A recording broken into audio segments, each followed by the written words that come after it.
जय सिया राम। मैं आचार्य राजेश श्री राम जन्मभूमि अयोध्या से। प्रिय दर्शकों, सुख सौभाग्य ज्ञान धन और धर्म के कारक ग्रह देवगुरु बृहस्पति 15 जुलाई से लेकर के 12 अगस्त के मध्य लगभग 28 दिनों के लिए अस्त हो रहे हैं। कारण यह है कि सूर्य का गोचर, सूर्य और देवगुरु बृहस्पति एक ही राशि कर्क राशि पर गोचर करेंगे। सूर्य का गोचर होगा कर्क राशि पर 16 जुलाई से लेकर 17 अगस्त, लेकिन उसके एक दिन पहले से ही देवगुरु बृहस्पति को अस्त कर देंगे। अस्त क्या होता है आप सब जानते हैं कि जब कोई ग्रह सूर्य के एक विशेष नजदीकी हासिल कर लेता है सूर्य के साथ, तो वो अस्त हो जाता है।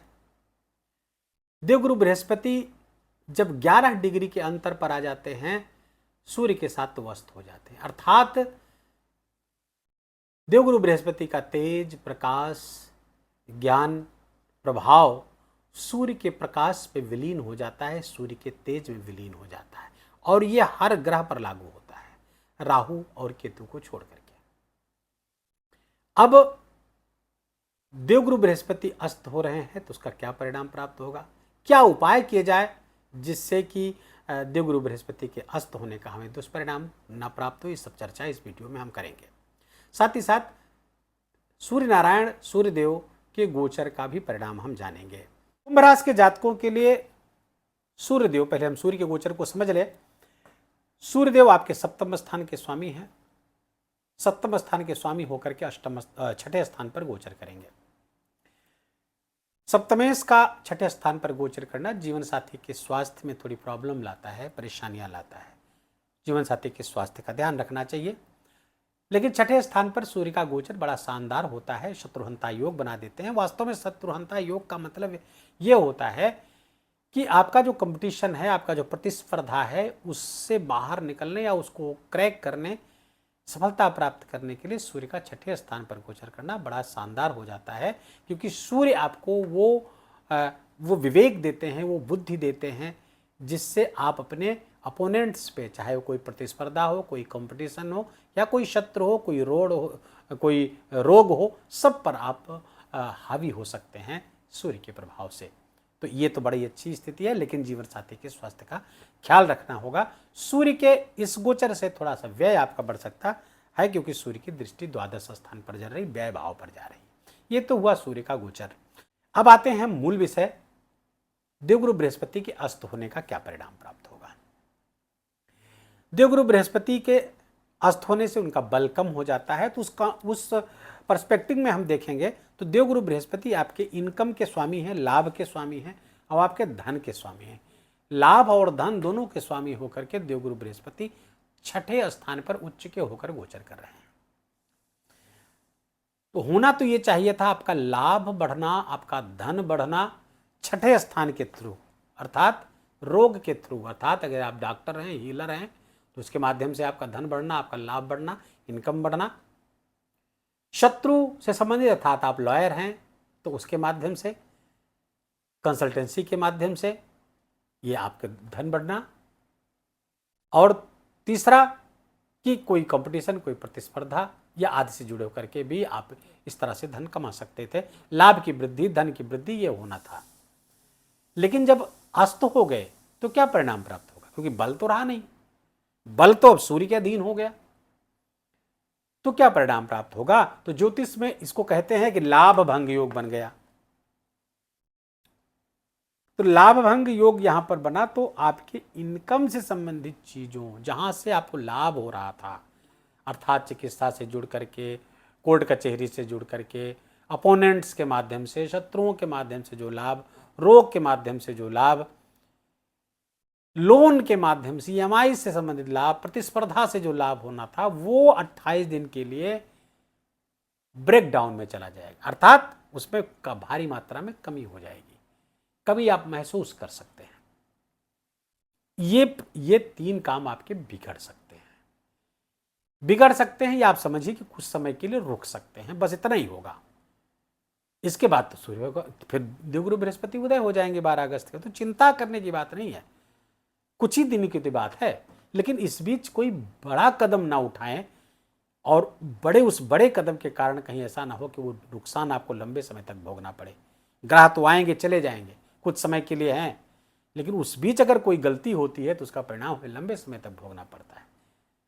उदाहरण के तौर पर एक्सीडेंट का योग अगर बना तो क्षण मात्र में एक्सीडेंट हो जाता है, लेकिन हमको सालों अब बिस्तर पर पड़े रहना पड़ता है। वो तो ग्रह आया, एक्सीडेंट दे करके चला गया।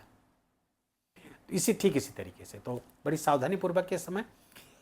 अब हम आते हैं कि लाभ कहाँ से कराएंगे। 3 तो नुकसान की बात हो गई, लाभ कहाँ से करा सकते हैं।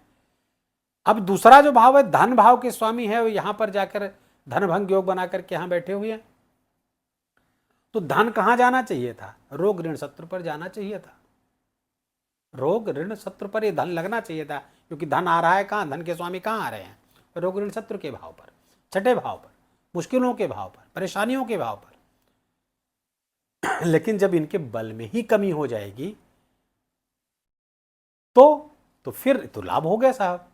तो धन यहां जो प्रवाह था, रोग पर, कोई घर में कोई बीमार है, आप स्वयं बीमार है, उस पर धन जा रहा था, कोर्ट कचहरी में धन जा रहा था, शत्रुओं पर से लड़ने में धन जा रहा था, किसी प्रकार की कोई प्रतिस्पर्धा चल रही थी उसमें धन जा रहा था, उस सब में रुक जाएगा। तो लाभ हो गया 28 दिन, इसका विशेष लाभ आपको प्राप्त होगा। तो ये हो गया लाभ। अब दृष्टियों की बात करते हैं।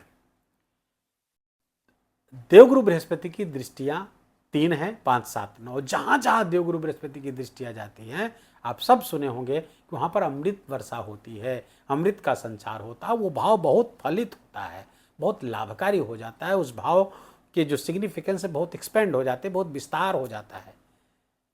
लेकिन अब आप प्रश्न कर सकते हैं कि ये तो विरोधाभासी बातें हो गई। एक तो देवगुरु बृहस्पति का बल क्षीण है, लेकिन दृष्टियों में बल कहां से आएगा?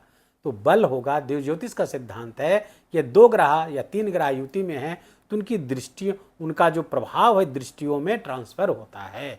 तो सूर्य नारायण चूंकि जगत की आत्मा है, जगत के चक्षु हैं, जगत की दृष्टि हैं, वेद भगवान कहते हैं, तो सूर्य नारायण की जो दृष्टि बल है, जो तेज है, वो देवगुरु बृहस्पति की दृष्टि में ट्रांसफर होगा। तो देवगुरु बृहस्पति की दृष्टियां जहां जहां जा रही हैं, उस सूर्य के बल से वहां पर प्रभावोत्पादक हो रही हैं, प्रभाव को बढ़ा रही हैं। अब देवगुरु बृहस्पति की जो 5वीं दृष्टि है, कर्म भाव पर पड़ रही हैं। 5वीं दृष्टि 1 2 3 4 5, 5वीं दृष्टि यहां गई।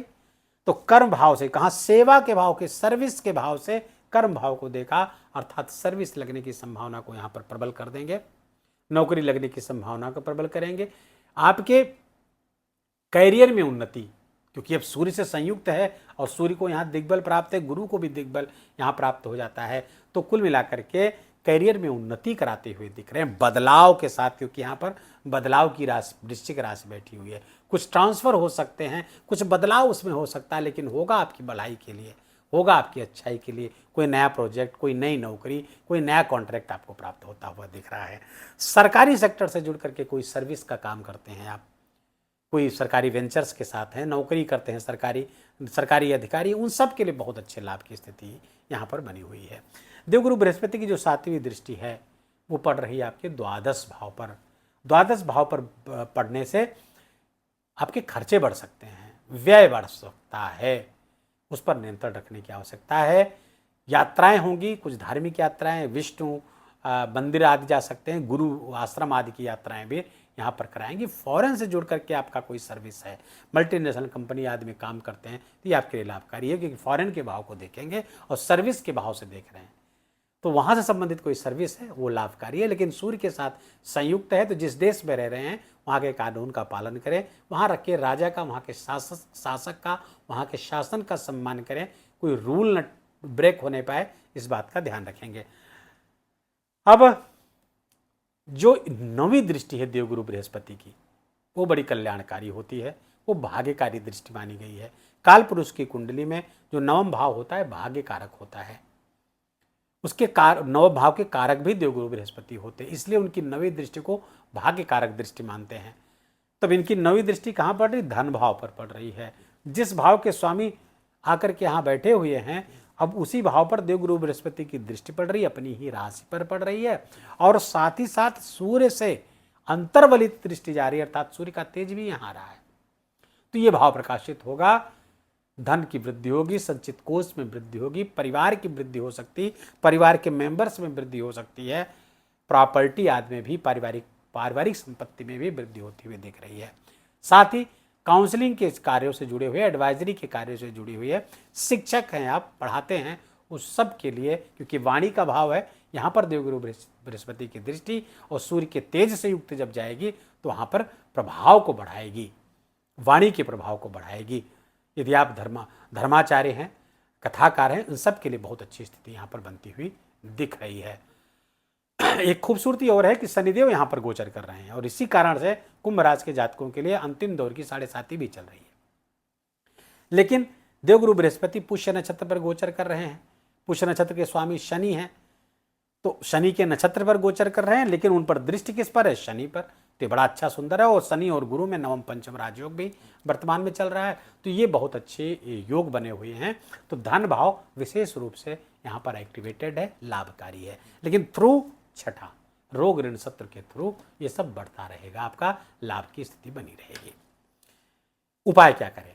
तो उपाय सर्वोत्तम है, क्योंकि 7.5 का अंतिम दौर भी चल रहा है, तो पीपल के वृक्ष का समय भी चल रहा है, बारिश का सीजन है, तो आपको पीपल का वृक्ष लगा करके उसको पालन पोषण करना चाहिए।